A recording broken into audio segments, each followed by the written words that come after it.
pourquoi l'eau paraît plus froide que l'air? Alors il s'agit bien ici de percer ce mystère. Comment se fait-il que nous ayons parfois froid dans une eau à 20 degrés, alors que nous ne ressentons pas du tout cette sensation dans une pièce ayant pourtant exactement la même température, 20 degrés? Notre corps ainsi ne semble pas réagir à la température, mais au milieu dans lequel il se trouve. Et cela s'explique par la façon dont notre organisme perd sa chaleur.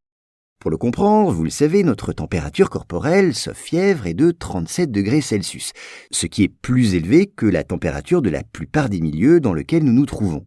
Conséquence, notre corps perd en permanence de l'énergie. Nous l'évacuons, et cette énergie passe de notre corps au milieu extérieur. Or, l'eau est un bien meilleur conducteur thermique que l'air.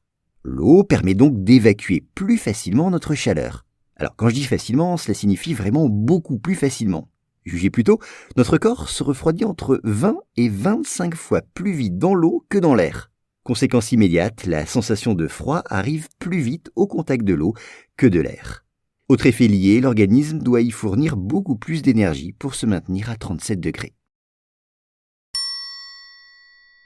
Voilà pour cet épisode. S'il vous a plu, sachez que j'en publie plusieurs par jour sur mes podcasts Choses à savoir. Je mets tous les liens en description. Merci.